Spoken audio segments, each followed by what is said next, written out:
want you to go through a little bit of your history in worship next. Kind of give us your background, how it started, how you got into worship in church, and then from there, bring us to today. Yeah, I guess to start with, when I didn't become a Christian, I gave my life to Christ in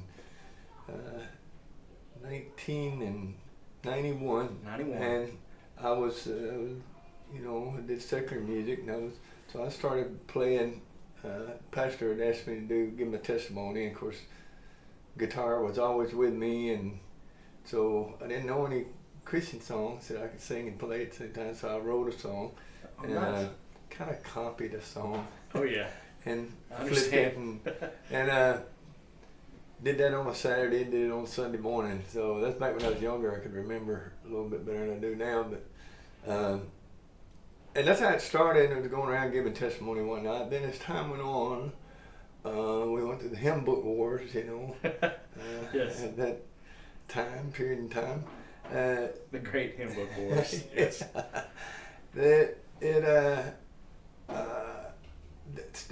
People started putting together what I think they call them praise bands. It's praise band. We call it worship teams now. But I think praise bands, anything I guess. But anyway, we started playing there, and actually at Emmanuel was the first praise band in church that I played with, and that was probably in 1994. 94. And then okay. went on, and then when music leaders would come in and out, I would fill in. I just did whatever could, because there again I was living the dream of on with the music. I just hadn't put a phrase to it yet. That's right. And no matter, Emmanuel's gone through a lot of trials, just tremendous. You could write a book about what Emmanuel's gone through, but the music has just flourished, really. Yeah. And I take a lot of pride in that, because you should. It'd be easy to just give up. That's right. And so just there give again, it to someone else. It's someone else's problem. I'm done. Yeah, we've gone from 300 in the congregation to 50 to 40. Why we do all this work with a full band? I appreciate you for doing all that work, because it's a lot of work. And there again, on with the music. But that's how I got started on worship. My background in worship, as far as performing worship, as far as spiritual side, it was a transition of, it was the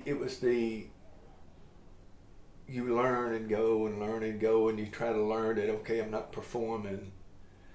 And I finally started catching on real quick. I don't know exactly what time in the process, that I didn't care if anybody was getting into it or not, or if they were engaging. It was, you can't really turn your back. Yeah.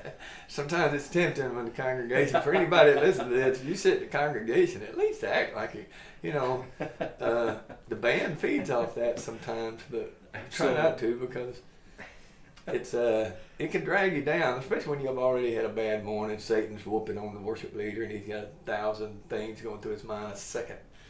And he looks out there, and everybody looks like, this deadpan. It's kind of like, okay, let's just turn around and play to the wall. That's right.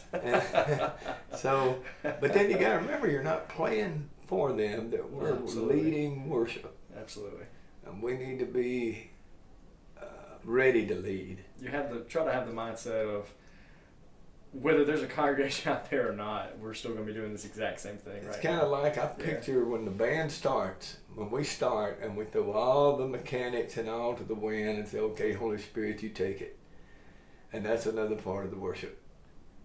You work hard during the week. You don't just come and at rehearsal start trying to learn it. Yeah. It's too late.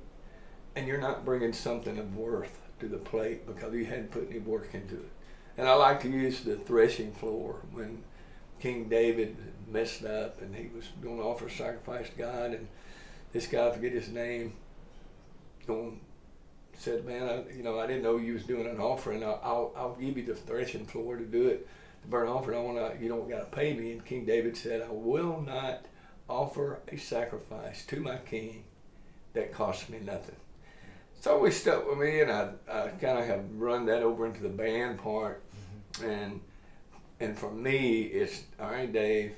You got to put your best into it. I don't care how good you are. I don't care how bad you are. You work at it, and I say band. You've got people beginning in music and people that's you never learn it all. So That's you're right. we're deep down the road, but and you put some effort in it, and then Sunday morning you're bringing something that you're saying, okay, God, this is the best I could do. You know what? I had a busy week, but I spent some long hours. I worked at it, and I'm offering this to you, and that's our offering. And we think of that mindset, and my idea of worship is you don't worry about the congregation, even though that's what we're there for, is to lead them. But then I kind of picture somebody going, okay, come on, and then take off. That's right. And you don't know if they're coming or not. But yeah, like Mark Williams with the old band back in the manual back in the day, he used to say, we got to get there first. And that was a good, that's right. I never forgot that, because we got to get there first and worship. And if they choose not to, and Emmanuel does good, for a tiny church, they really do good. But if they choose not to, that's their problem.